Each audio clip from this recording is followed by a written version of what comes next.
새벽 2시 휴대폰 알림이 울렸다. 홈캠의 움직임이 감지됐다. 화면을 켰을 때 그녀는 믿을 수 없었다. 어둠 속에서 누군가 거실을 지나 아기 방으로 향하고 있었다. 남편은 출장 중이었다. 집에는 그녀와 아기뿐이었다. 시아버지였다. 그는 아기 방문을 조심스럽게 열고 들어갔다. 잠든 아기 옆에 섰다. 그리고 주머니에서 휴대폰을 꺼내 침대 옆 선반에 세워놨다. 카메라가 아기를 향하도록 각도를 조정했다. 여러 번 그녀는 온몸이 얼어붙었다. 방으로 달려가 선반을 확인했다. 방으로 휴대폰이 있었다. 화면을 켰다. 잠금도 없었다. 녹화 중이었다. 갤러리를 열었다. 영상이 수십 개. 지난 일주일 동안 매일 찍힌 것들. 아기가 자는 모습, 그리고 그녀가 수유하는 모습. 여러 각도에서. 손자, 밥 먹는 거 보고 싶다. 그 말은 핑계였다. 처음부터 그의 관심은 다른 곳을 향하고 있었다. 그녀는 바닥에 주저앉았다. 떨리는 손으로 휴대폰을 움켜쥐었다. 이제 증거가 있었다. 아무도 그녀를 예민하다고 할 수 없었다. 내가 예민한 게 아니었어. 눈물이 흘러내렸다. 하지만 이상하게 마음 한편이 후련했다. 이제 더 이상 침묵하지 않아도 됐으니까. 안녕하세요. 저는 32살 서울 마포구에 사는 김민지입니다. 결혼한 지 3년 됐고요. 3달 전에 첫아이를 낳았어요. 평범한 일상을 살고 있었죠. 아니, 살고 있다고 믿었어요. 지금부터 제 이야기를 들려드릴게요. 믿기 힘들겠지만 모두 사실입니다. 출산 후 몸은 생각보다 빨리 회복되지 않았다. 그녀는 매일 밤 2~3시간마다 깨서 아기에게 젖을 물렸고, 낮에는 온몸이 무겁게 가라앉는 느낌을 견뎌야 했다. 남편은 회사 프로젝트 때문에 새벽에 나가 밤늦게 들어왔다. 혼자였다. 정말 힘들었다. 그때 시어머니가 전화하셨다. 우리 집 근처로 와. 내가 도와줄게. 그 제안은 정말 고마웠다. 친정은 부산이라 너무 멀었고 시댁은 차로 10분 거리였다. 남편도 찬성했다. 시아버지는 작년에 은퇴하셔서 집에 계시니까 낮에 도움을 받을 수 있을 거라고 했다. 그녀는 망설이지 않고 짐을 쌌다. 이사한 첫날 시아버지가 찾아오셨다. 손자 보러 왔다. 그는 환하게 웃으며 아기를 내려다봤다. 그녀는 감사 인사를 했다. 시아버지는 친절했다. 아기 기저귀를 갈아주겠다고 하셨고 마트에서 이유식 재료를 사오시기도 했다. 정말 고마웠다. 이 동네로 온 게 잘한 일이라고 생각했다. 하지만 며칠이 지나자 뭔가 달라졌다. 방문 횟수가 늘어나기 시작했다. 하루에 1번이던 방문이 2번, 3번으로 늘었다. 이상한 건 타이밍이었다. 그녀가 아기에게 젖을 물릴 시간만 되면 어김없이 초인종이 울렸다. 손자 밥 먹는 거 구경 좀 하자. 처음엔 무심코 문을 열어줬다. 할아버지가 손자를 보고 싶어 하는 건 당연한 일이라고 생각했다. 그런데 그는 들어와서 가만히 서 있었다. 그냥 서서 지켜봤다. 그녀가 아기를 안고 수유를 하는 동안 그는 옆에 앉아 가만히 지켜봤다. 아이고, 잘 먹네. 우리 손자 복스럽게 먹네. 그의 목소리는 부드러웠다. 하지만 그녀는 어딘가 이상한 기분이 들었다. 시선이 불편했다. 아기를 보시는 것 같으면서도 아닌 것 같았다. 그녀는 수유 케이프를 꺼내 몸을 가렸다. 그러자 그는 고개를 살짝 기울이며 물었다. 왜 가려? 불편하냐? 그녀는 대답하지 못했다. 뭐라고 말해야 할지 몰랐다. 시아버지인데 불편하다고 하면 예의가 아닌 것 같았다. 그저 어색하게 웃으며 고개를 끄덕였다. 그는 자리에서 일어나지 않았다. 수유가 끝날 때까지 그 자리에 계셨다. 다음 날도 그 다음 날도 똑같았다. 아니, 점점 심해졌다. 그녀가 아기에게 젖을 물리려고 하면 문이 열렸다. 노크 소리는 없었다. 문고리가 돌아가는 소리와 함께 그가 들어왔다. 또 밥 먹는구나. 할아버지도 봐야지. 그녀는 깜짝 놀라 아기를 꼭 안았다. 옷을 채 여미지 못한 상태였다. 가슴이 절반쯤 드러나 있었다. 그녀는 황급히 옷을 여미며 말했다. 아버님, 문 좀 닫고 들어오세요. 왜? 손자 보는데 뭐가 문제냐? 그는 웃었다. 하지만 그 웃음은 따뜻하지 않았다. 차갑고 날카로웠다. 그녀는 입술을 깨물었다. 말을 이어가기가 어려웠다. 그는 시아버지였다. 어른이었다. 함부로 대할 수 없는 사람이었다. 그날 이후 그녀는 문을 잠그기 시작했다. 하지만 그는 문고리를 계속 돌렸다. 덜컹덜컹. 밖에서 계속 돌렸다. 문이 열리지 않으면 밖에서 기다렸다. 그녀가 수유를 마치고 문을 열면 그는 여전히 복도에 서 있었다. 이제 끝났냐? 할아버지가 손자 좀 보자. 그녀는 점점 숨이 막혔다.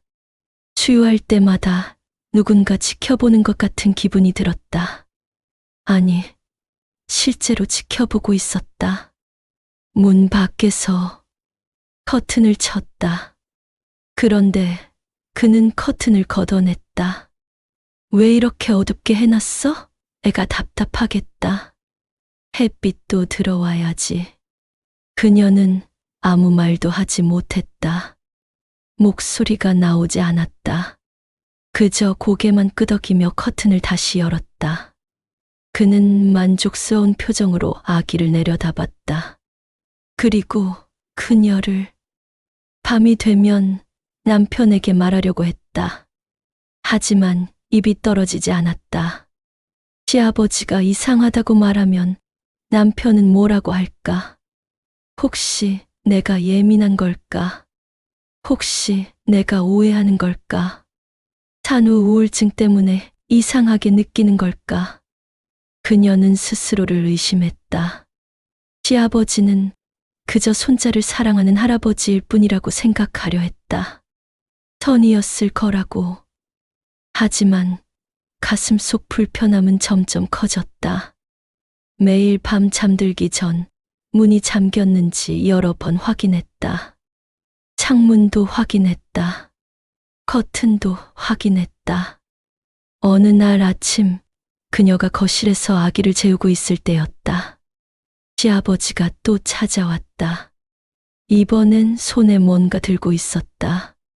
카메라였다. 손자 사진 좀 찍자. 할아버지가 기념으로 남겨야지. 그녀는 고개를 끄덕였다. 사진 정도야. 하지만 그는 계속 셔터를 눌렸다. 찰칵찰칵. 아기만 찍는 게 아니었다. 그녀를 향해서도 렌즈를 돌렸다. 수유 중인 모습도 찍으려 했다. 아버님, 그건 좀... 뭐가 문제야? 가족 사진인데. 자연스러운 모습이 제일 좋지. 그는 멈추지 않았다. 계속 찍었다.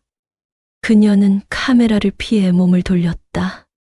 하지만 그는 각도를 바꿔가며 계속 찍었다.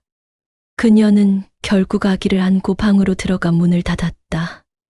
밖에서 그의 발소리가 들렸다. 문 앞에 한참을 서 있다가 천천히 멀어졌다. 그날 저녁 그녀는 용기를 냈다. 시아버지가 또 문을 열고 들어왔을 때 그녀는 떨리는 목소리로 말했다. 아버님, 제가 수유할 때는 좀 불편해요. 혼자 하고 싶어요. 그는 표정이 굳었다. 잠시 침묵이 흘렀다. 공기가 무거웠다. 그리고 그는 차갑게 말했다. 내 손자 밥 먹는 거 보겠다는데 내가 뭔 상관이냐. 며느리 주제에. 그녀는 숨이 멎는 것 같았다.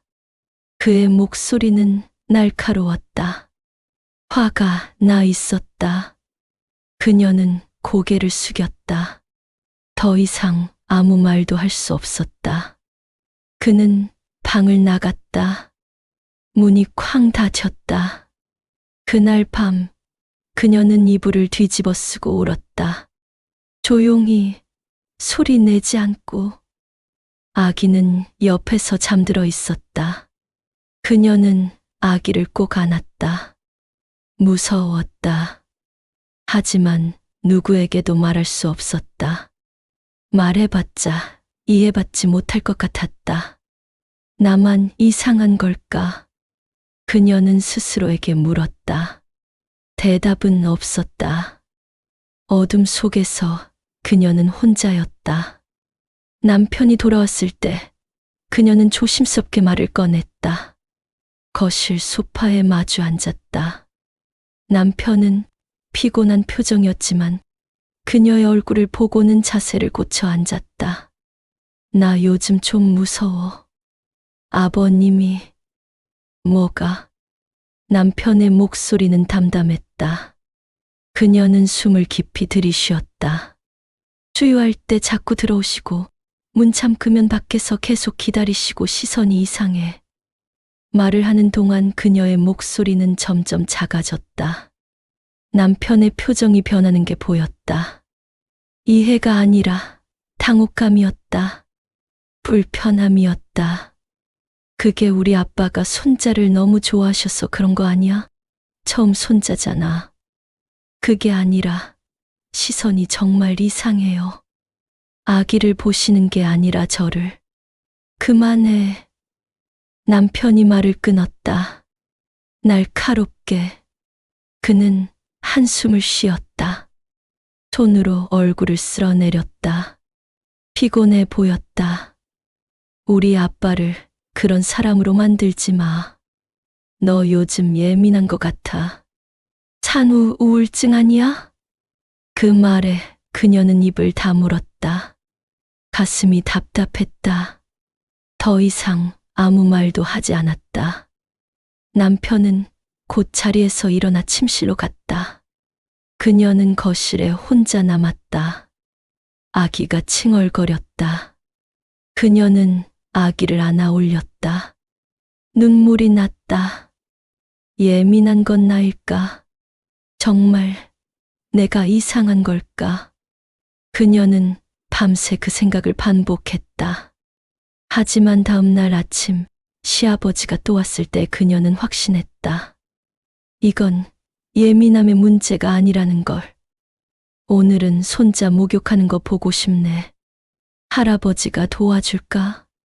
그는 웃으며 말했다. 그녀는 고개를 저었다. 단호하게. 오늘은 제가 혼자 할게요. 왜? 내가 도와주겠다는데. 손자인데. 괜찮아요. 제가 할 수 있어요. 그녀는 목소리에 힘을 줬다. 그러자 그의 표정이 굳었다. 눈빛이 차가워졌다. 무섭게 변했다. 너 요즘 태도가 왜 그러냐? 시아버지한테 버릇이 없어. 죄송해요. 그냥 오늘은 제가 할게요. 내가 뭔데 감히. 내 손자인데. 그는 목소리를 높였다. 그녀는 움찔했다. 아기가 놀라 울음을 터뜨렸다. 그녀는 아기를 달래며 뒤로 물러났다. 그는 한참을 그녀를 노려보다가 돌아섰다. 현관문이 3개 닫혔다. 쿵. 집 안이 울렸다. 그날 저녁 시어머니에게서 전화가 왔다. 아버님한테 왜 그렇게 대했어? 아버님이 많이 서운해하셨어. 화도 나셨고. 어머님, 저는 그냥 혼자 하고 싶어서. 아버님이 뭘 잘못했다고 그래? 손자 보고 싶어 하시는 게 잘못이야? 도와주시겠다는데. 시어머니의 목소리는 날카로웠다. 비난하는 투였다. 그녀는 대답할 수 없었다. 뭐라고 설명해야 할지 몰랐다. 시어머니는 한숨을 쉬며 말을 이었다. 내가 너무 예민한 것 같아. 산후 우울증 아니야? 병원 한번 가봐. 정말로. 전화가 끊겼다. 뚝. 그녀는 휴대폰을 내려놓고 주저앉았다. 산후 우울증, 예민함. 모두가 그녀를 이상한 사람으로 만들고 있었다. 남편도, 시어머니도, 아무도 그녀를 믿지 않았다. 며칠 동안 시아버지는 오지 않았다. 그녀는 안도했다. 숨을 쉴 수 있었다. 하지만 그 평화는 오래가지 않았다. 일주일 후 그는 다시 나타났다. 이번엔 시어머니와 함께였다. 우리가 너무 서운했어. 하지만 내가 힘든 것도 이해해. 산후라 예민할 수 있지. 그래서 우리가 더 자주 와서 도와주려고. 시어머니가 부드럽게 말했다. 하지만 그 말은 위협처럼 들렸다. 더 자주 온다고. 그녀는 아무 말도 하지 못했다. 시아버지는 뒤에 서서 그녀를 바라봤다. 그 눈빛에는 승리가 담겨 있었다. 냉소가 담겨 있었다. 그날부터 그들은 더 자주 왔다. 거의 매일. 시어머니가 함께 있을 때조차 시아버지는 그녀를 따라다녔다. 그녀가 수유실로 가면 밖에서 기다렸다. 문고리를 돌렸다. 시어머니는 아무것도 보지 못했다. 아니, 보지 않으려 했다. 손자 밥 먹는 소리가 들리네. 잘 먹나 보다. 그는 문 밖에서 말했다. 그녀는 온몸이 긴장했다. 등에 식은 땀이 흘렀다. 수유가 끝나고 문을 열면 그는 항상 거기 있었다.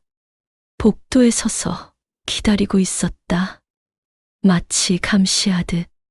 어느 날 그녀는 남편 몰래 친정 엄마에게 전화했다. 화장실에 숨어서 작은 목소리로 엄마, 나 집에 가고 싶어. 왜? 무슨 일 있어? 목소리가 왜 그래? 그녀는 울먹이며 상황을 설명했다. 시아버지의 행동들, 남편의 반응, 시어머니의 전화, 모든 게 쏟아져 나왔다. 엄마는 한참을 침묵하다가 말했다. 당장 나와. 엄마가 지금 데리러 갈게. 안 돼. 남편이 허락 안 할 거야. 시댁에서도 난리 날 거고. 허락이 무슨 소용이야. 내가 힘들면 나와야지. 딸이 고통받는데. 하지만 그녀는 결정하지 못했다. 남편과의 관계, 시댁과의 관계, 모든 게 무너질 것 같았다. 이혼까지 갈 수도 있었다. 그녀는 조금만 더 참아보기로 했다. 어쩌면 시간이 지나면 나아질지도 몰랐다. 그날 밤 그녀는 인터넷으로 홈캠을 주문했다. 조용히, 남편 몰래. 증거가 필요했다. 아무도 믿어주지 않으니까 스스로를 증명해야 했다. 이게 산후 우울증이 아니라는 걸, 자신이 예민한 게 아니라는 걸. 홈캠이 도착했을 때 그녀는 남편이 출근한 후 조심스럽게 설치했다. 거실에 하나, 작은 화분 뒤에 숨겼다. 아기 방에 하나, 책장 위에 올려놨다. 카메라는 작았다. 눈에 잘 띄지 않았다. 그녀는 휴대폰에 앱을 설치하고 연결했다. 화면에 집안이 보였다. 선명하게. 이제 준비가 됐다. 그녀는 알림을 켰다. 움직임이 감지되면 휴대폰으로 알림이 올 것이다. 그녀는 안도하면서도 두려웠다. 혹시 정말 뭔가 나오면 어떡하지? 그리고 동시에 아무것도 안 나오면 어떡하지? 정말 내가 이상한 거면. 며칠은 조용했다. 홈캠은 평범한 일상만 기록했다. 그녀가 아기를 돌보는 모습, 아기가 자는 모습, 시아버지가 낮에 방문하는 모습, 그뿐이었다. 그녀는 조금씩 긴장을 풀기 시작했다. 어쩌면 정말 자신이 예민했던 걸지도. 그런데 남편이 이틀간 출장을 간다고 했다. 부산 쪽으로. 그녀는 불안했다. 혼자 남겨지는 게 두려웠다. 하지만 남편을 붙잡을 수 없었다.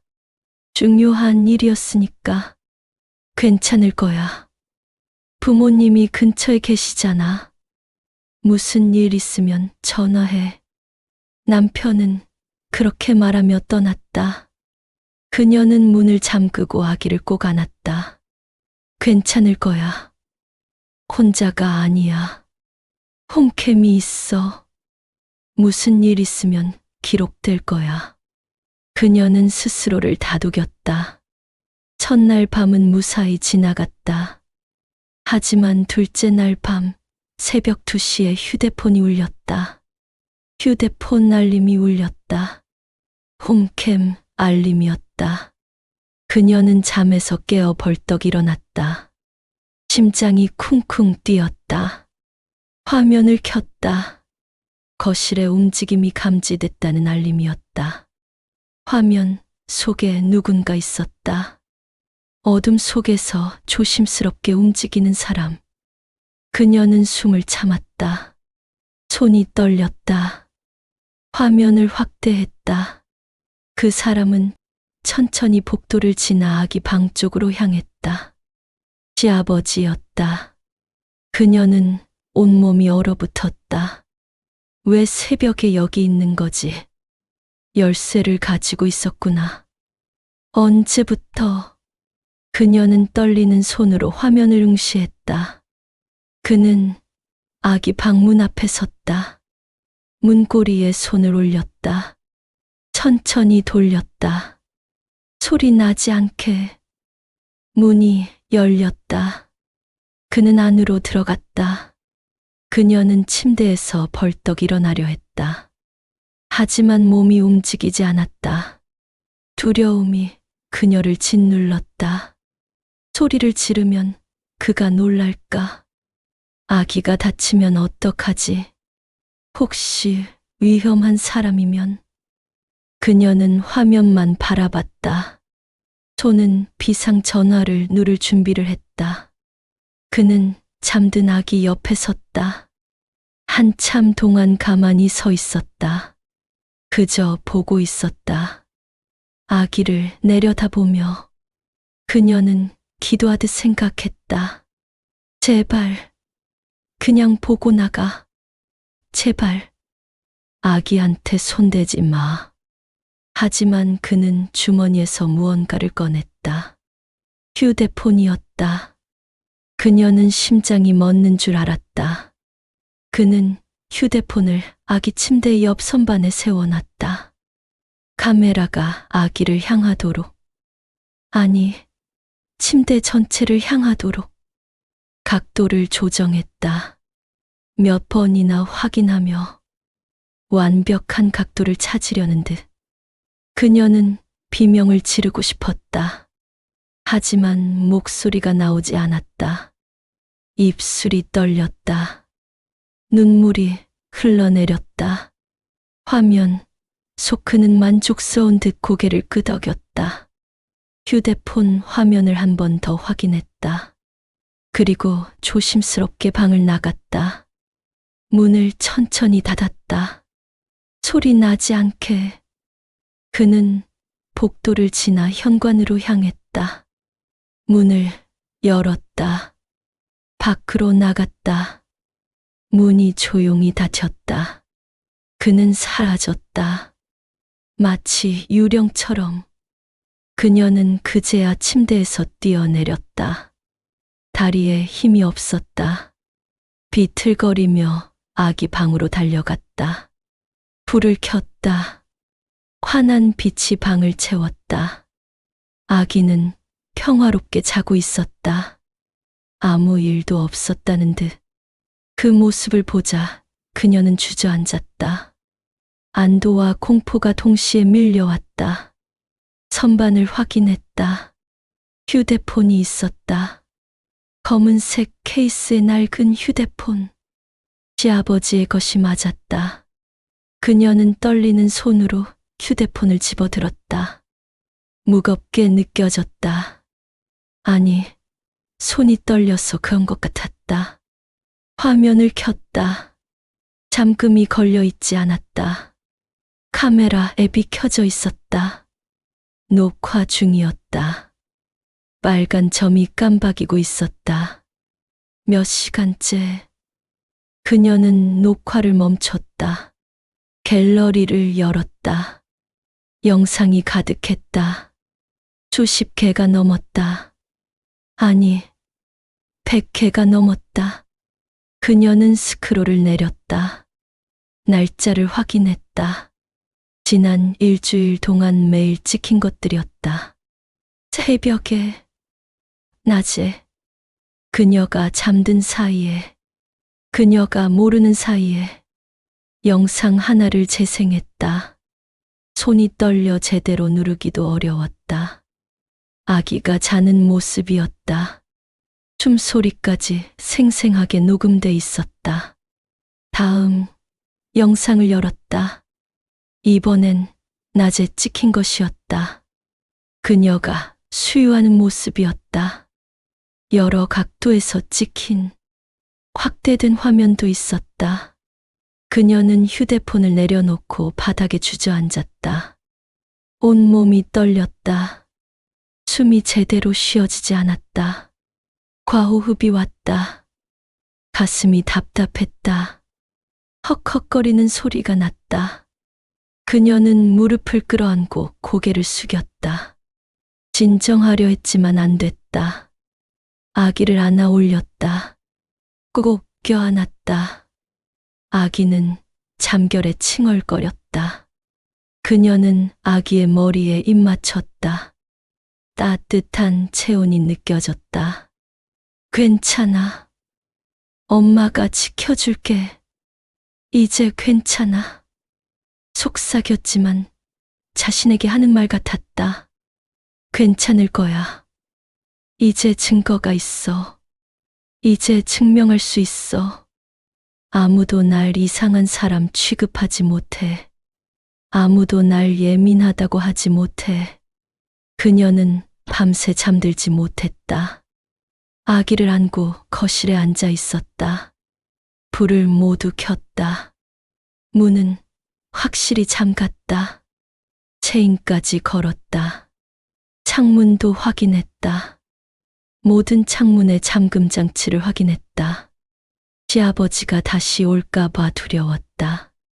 혹시 열쇠로 문을 열고 들어오면 어떡하지? 하지만 그는 오지 않았다. 새벽이 밝았다. 햇빛이 창문으로 들어왔다. 따뜻한 아침 햇살. 그녀는 그제야 조금 안심했다. 낮이 됐으니까. 사람들이 깨어나는 시간이니까. 이제 행동할 시간이었다. 그녀는 남편에게 전화했다. 손이 떨렸다. 남편은 졸린 목소리로 받았다. 왜? 무슨 일이야? 새벽인데. 당장 와. 지금 당장 와야 돼. 목소리가 떨렸다. 그녀는 최대한 침착하려 했지만 안 됐다. 공포가 목소리에 묻어났다. 남편은 뭔가 심각함을 느낀 듯 말했다. 무슨 일인데?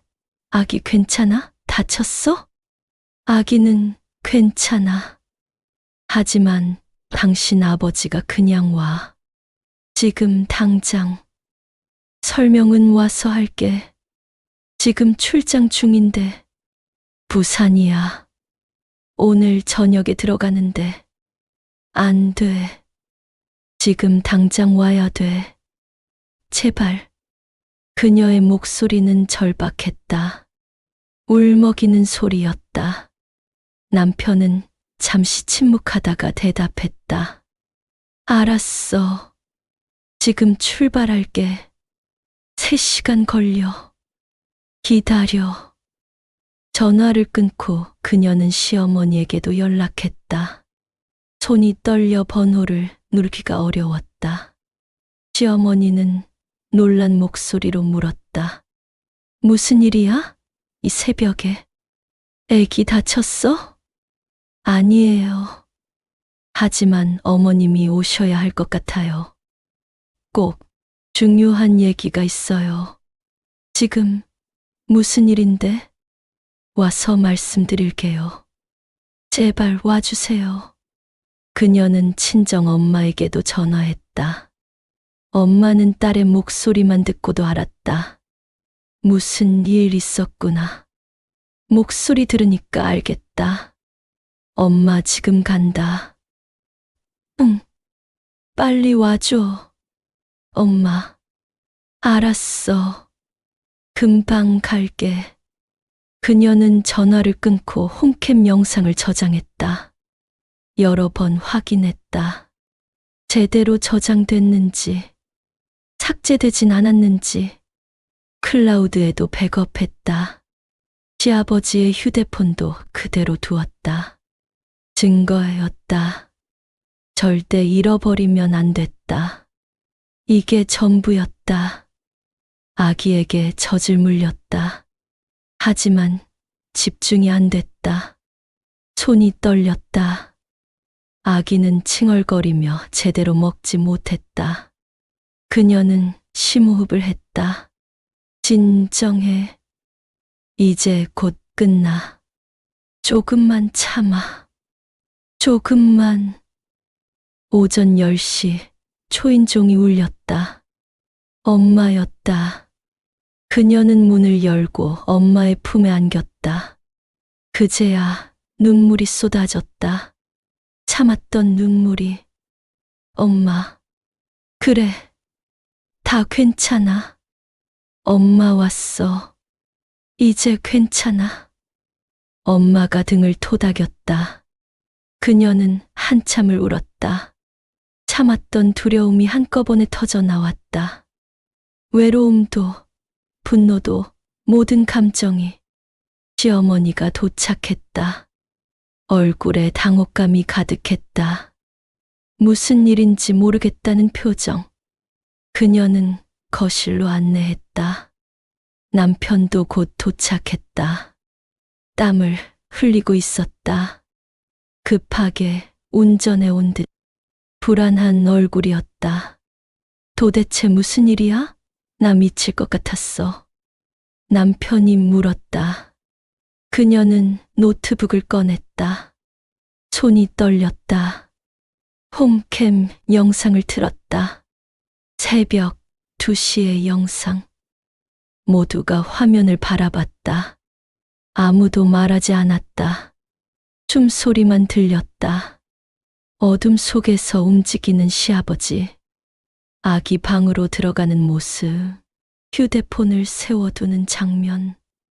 각도를 조정하는 모습. 모든 게 선명하게 기록돼 있었다. 영상이 끝났다. 침묵이 흘렀다. 시어머니의 얼굴이 하얗게 질렸다. 입술이 파르르 떨렸다. 눈에서 눈물이 흘러내렸다. 남편은 고개를 떨구었다. 두 손으로 얼굴을 감쌌다. 엄마는 주먹을 불끈 쥐었다. 분노로 이게 뭐야? 이게 대체 뭐야? 시어머니가 떨리는 목소리로 물었다. 목소리가 제대로 나오지 않았다. 울먹이는 소리였다. 그녀는 시아버지의 휴대폰을 내밀었다. 아버님 거예요. 갤러리 보세요. 직접 시어머니는 휴대폰을 받아들었다. 손이 떨렸다. 화면을 켰다. 갤러리를 열었다. 영상 하나를 재생했다. 몇 초 보더니 비명을 삼켰다. 휴대폰을 떨어뜨렸다. 쿵. 바닥에 떨어진 휴대폰. 남편이 주워들었다. 화면을 봤다. 얼굴이 일그러졌다. 창백해졌다. 눈을 감았다. 고개를 좌우로 흔들었다. 믿을 수 없다는 듯. 그는 휴대폰을 소파에 내려놨다. 더 이상 볼 수 없다는 듯. 저도 처음엔 제가 예민한 줄 알았어요. 그녀가 말했다. 목소리는 차분했지만 떨리고 있었다. 아버님이 자꾸 수유할 때 들어오시고 문 잠그면 밖에서 기다리시고 커튼 치면 거드시고 이상하다고 느꼈어요. 하지만 아무도 믿어주지 않았죠. 남편이 고개를 들었다. 눈가가 붉었다. 눈물이 고여 있었다. 미안해. 내가 정말 몰랐어. 미안해. 당신만이 아니에요. 그녀는 시어머니를 바라봤다. 어머님도 저보고 예민하다고 하셨죠. 산후 우울증이라고.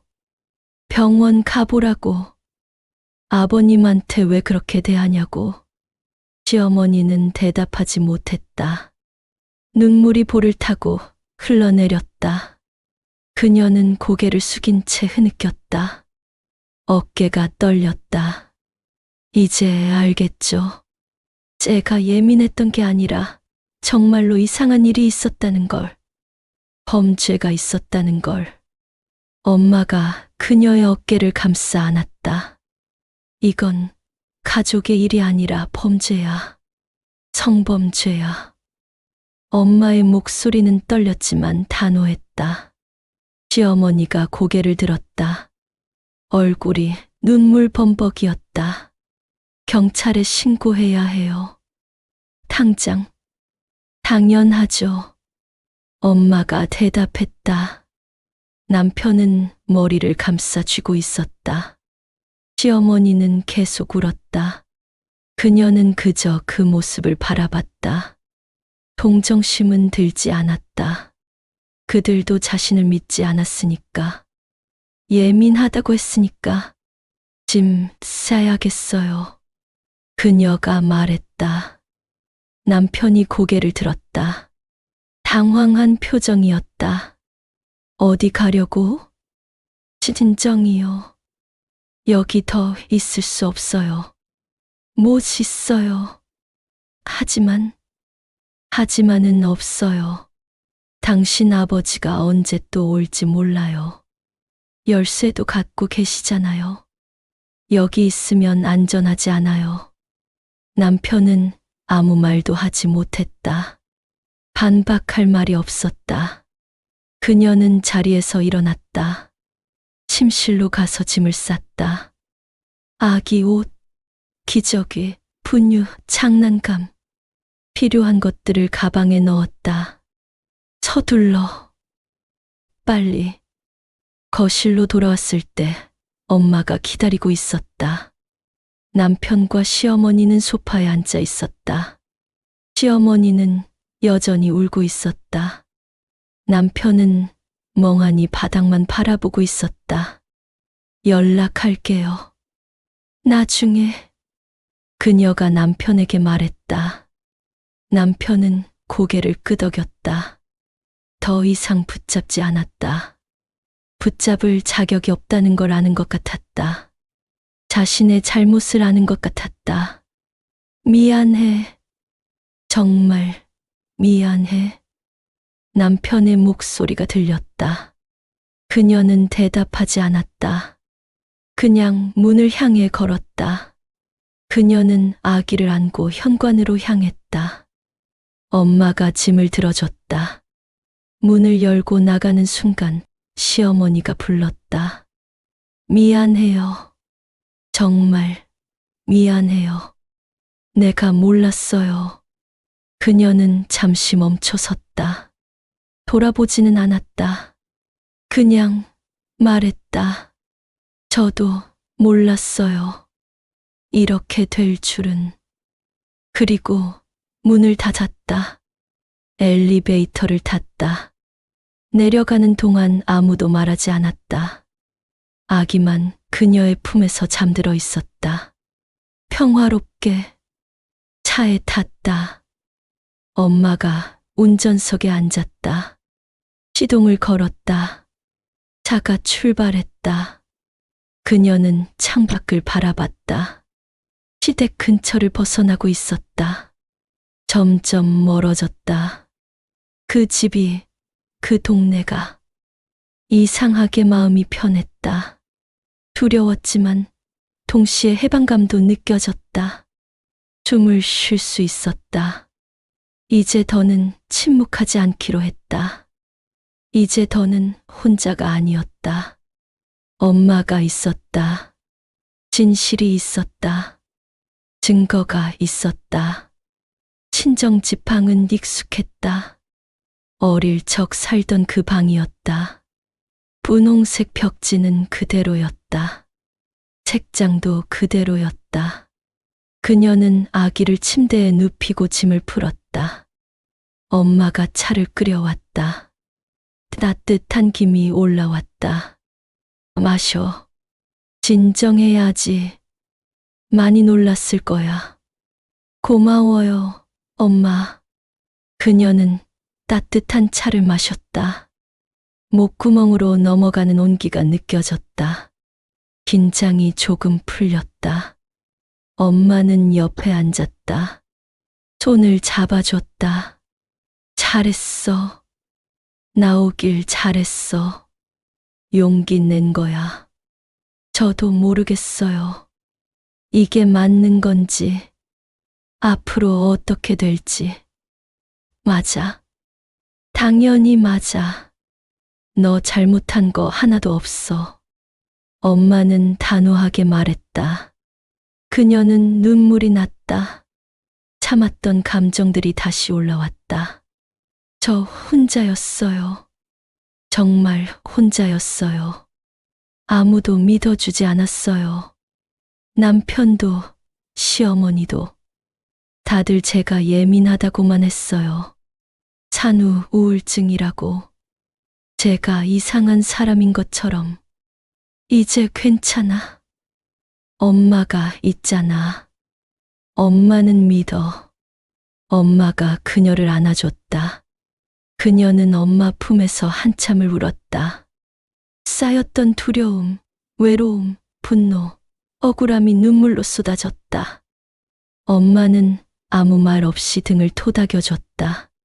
다음 날 그녀는 경찰서에 갔다.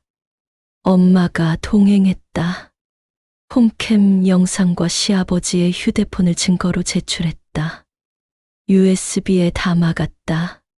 경찰은 진지하게 들었다. 여성 경찰관이었다. 성범죄로 신고 접수하겠습니다. 카메라 등 이용 촬영죄에 해당합니다. 얼마나 걸릴까요? 조사는. 조사가 필요합니다. 피의자 소환해서 조사하고요. 연락드리겠습니다. 그녀는 고개를 끄덕였다. 경찰서를 나오는 길, 다리에 힘이 없었다.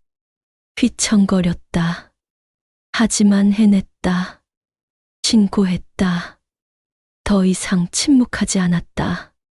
법의 도움을 받기로 했다. 남편에게서 전화가 왔다. 그녀는 받지 않았다. 문자가 왔다. 미안해. 내가 너무 몰랐어. 아버지는 집에 못 들어오게 했어. 어머니랑 따로 계셔. 경찰 조사 나간 거 알아. 너 신고했지. 잘했어. 정말로. 그녀는 답장하지 않았다. 아직 남편과 대화할 준비가 안 됐다. 무슨 말을 해야 할지 몰랐다. 며칠이 지났다. 집에서 아기를 돌보며 지냈다. 엄마가 옆에 있어 안심이 됐다. 밤에도 잘 잤다. 오랜만에 일주일 후 경찰에서 연락이 왔다. 시아버지를 조사했다고 했다. 그는 모든 걸 부인했다고. 손자를 보고 싶어서 그랬을 뿐이라고. 하지만 증거가 명확했다. 휴대폰 속 영상들, 홈캠 영상. 부인할 수 없었다. 입건됐습니다. 검찰에 송치될 예정이고요. 재판이 진행될 겁니다. 경찰의 말에 그녀는 안도했다. 드디어 끝이 보였다. 정의가 실현되는 거였다. 남편에게서 또 전화가 왔다. 이번엔 받았다. 여보. 응. 아버지가 경찰 조사받고 입건됐어. 들었어? 알아. 연락 왔어. 침묵이 흘렀다. 무겁고 긴 침묵. 남편이 먼저 말을 이었다. 미안해. 진심으로 미안해. 내가 너를 믿었어야 했는데, 내가 너를 지켰어야 했는데, 이제 와서 미안하다고 하면 뭐해. 그때 믿어줬어야지. 알아. 변명 안 할게. 변명할 자격도 없어. 그냥 나도 충격이었어. 우리 아버지가 그런 사람인 줄 몰랐어. 믿고 싶지 않았어. 그녀는 한숨을 쉬었다. 나도 믿고 싶지 않았어. 하지만 현실이었어. 내가 겪은 일이었어. 앞으로 어떻게 하고 싶어? 우리. 모르겠어. 아직 생각할 시간이 필요해. 천천히 생각해. 기다릴게. 얼마든지. 전화를 끊고 그녀는 창밖을 바라봤다. 어떻게 할까? 남편과의 관계, 결혼 생활. 아직 결정할 수 없었다. 하지만 한 가지는 확실했다. 다시는 침묵하지 않을 거라는 것. 다시는 자신을 의심하지 않을 거라는 것. 한 달이 지났다. 재판 날짜가 잡혔다. 그녀는 법정에 섰다. 증인석에. 시아버지는 피고인석에 앉아 있었다. 그는 그녀를 보지 못했다. 고개를 숙이고 있었다. 초라해 보였다. 증거가 제출됐다. 홈캠 영상이 재생됐다. 법정은 조용했다. 판사는 엄숙한 표정으로 화면을 봤다. 방청객들도 숨죽이며 봤다. 시아버지의 휴대폰 영상도 제출됐다. 여러 개가. 피고인은 변호할 말이 있습니까? 판사가 물었다. 시아버지는 대답하지 못했다. 입만 벙긋거렸다. 변호사가 대신 말했다. 피고인은 깊이 반성하고 있습니다. 손자에 대한 애정이 지나쳤습니다. 하지만 판사는 엄격했다. 표정이 굳어 있었다. 가족이라는 관계를 악용한 범죄입니다. 특히 피해자가 출산 직후 취약한 상태였다는 점, 며느리라는 관계상 거부하기 어려운 상황이었다는 점을 고려하면 죄질이 매우 불량합니다. 상습적이었다는 점도 중합니다. 판결이 내려졌다. 징역 2년에 집행유예 3년. 성범죄자 등록. 그녀는 법정을 나왔다. 엄마가 손을 잡아줬다. 끝났어. 이제 끝났어. 잘했어. 응. 끝났어. 그녀는 깊은 숨을 들이쉬었다. 가슴이 뻥 뚫리는 것 같았다. 무거운 짐을 내려놓은 기분이었다. 오랜만에 제대로 숨을 쉬는 것 같았다. 그날 밤 그녀는 아기를 안고 누웠다. 아기는 평화롭게 잠들어 있었다. 새근새근 숨소리가 들렸다. 그녀는 아기의 작은 손을 잡았다. 따뜻했다. 미안해. 엄마가 늦게 깨달았어. 하지만 이제 괜찮아. 엄마가 너를 지킬게. 항상. 누구한테도 너를 다치게 하지 않을 거야. 아기는 잠결에 미소 지었다. 그녀도 따라 웃었다. 오랜만에 진심으로 웃는 것 같았다. 마음이 편했다. 며칠 후 남편이 찾아왔다.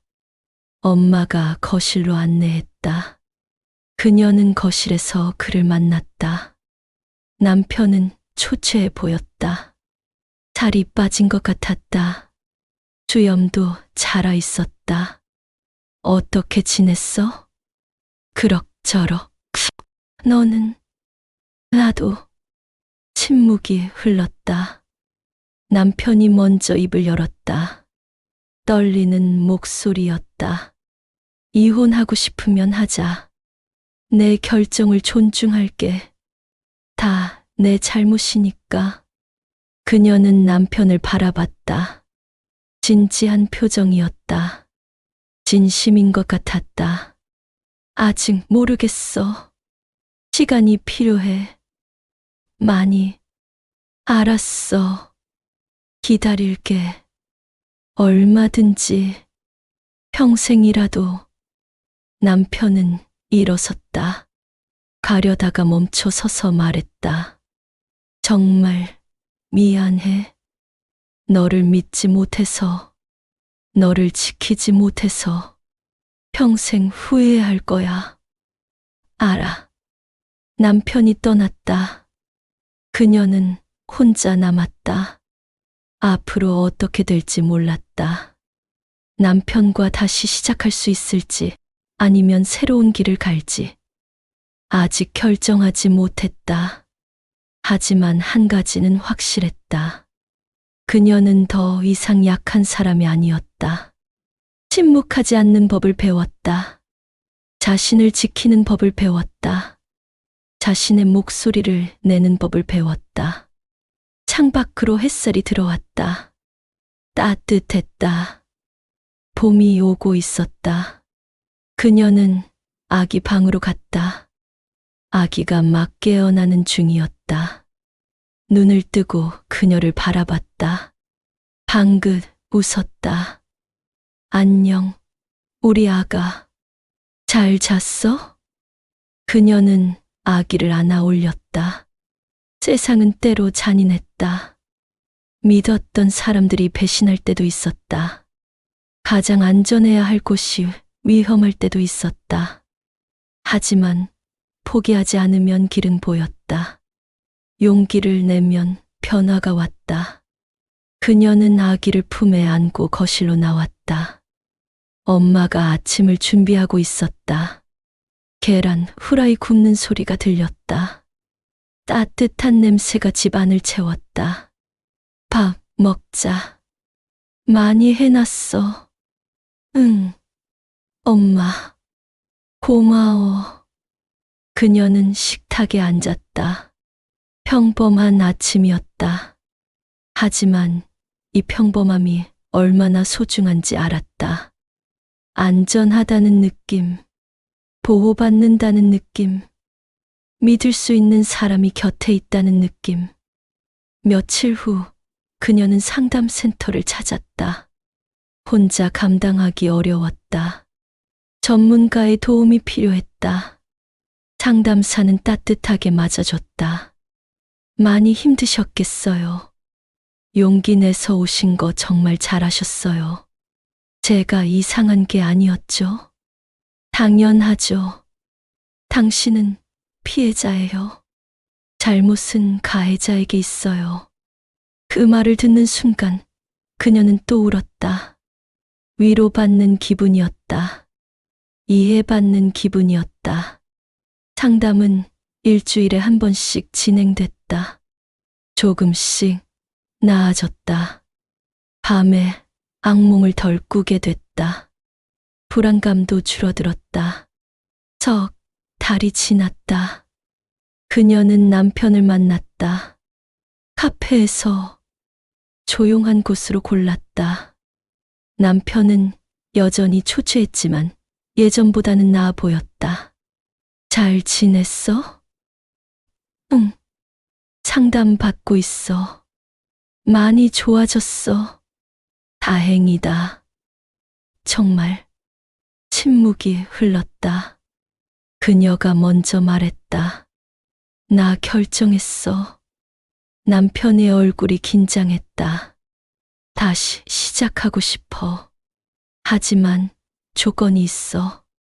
뭐든지 할게. 시댁하고는 연 끊을 거야. 완전히. 시어머니도 명절에도 안 갈 거고 연락도 최소한으로만 할 거야. 그리고 우리 집은 우리끼리만. 절대 열쇠 안 줄 거야. 알았어. 당연하지. 그리고 부부 상담 받자. 우리 관계 회복하려면 필요해. 좋아. 같이 하자. 남편이 그녀의 손을 잡았다. 그녀는 손을 빼지 않았다. 따뜻했다. 다시는 날 의심하지 마. 내 말을 믿어줘. 내 편이 돼줘. 약속할게. 다시는 그런 일 없을 거야. 그녀는 고개를 끄덕였다. 쉽지 않을 거였다. 상처는 깊었다. 하지만 노력해볼 가치는 있었다. 아기를 위해서도, 자신을 위해서도. 1년이 지났다. 그들은 새 집으로 이사했다. 시댁에서 먼 곳으로. 남편은 달라졌다. 육아도 적극적으로 도왔다. 그녀의 말을 경청했다. 부부 상담도 꾸준히 받았다. 관계는 조금씩 회복됐다. 어느 날 그녀는 블로그를 시작했다. 자신의 이야기를 썼다. 익명으로. 같은 경험을 한 사람들이 댓글을 남겼다. 저도 비슷한 일을 겪었어요. 하지만 말하지 못했어요. 용기 내주셔서 감사해요. 저도 신고할 용기가 생겼어요. 당신은 잘못이 없어요. 힘내세요. 그녀는 댓글을 읽으며 울었다. 혼자가 아니었다. 많은 사람들이 비슷한 고통을 겪고 있었다. 그녀는 계속 글을 썼다. 자신의 경험을, 회복의 과정을. 세상은 점점 흉흉해지고 있었다. 믿음과 예의 뒤에 숨은 잘못된 행동들이 있었다. 가족이라는 이름으로, 어른이라는 권위로 자행되는 범죄들이 있었다. 하지만 그녀는 배웠다. 아무리 가족이라 해도, 아무리 어른이라 해도 부당하거나 불편한 일 앞에서는 침묵하지 말아야 한다는 걸. 나를 지키는 건 결국 나 자신의 용기였다. 그 용기가 아이를 지키는 첫걸음이 됐다.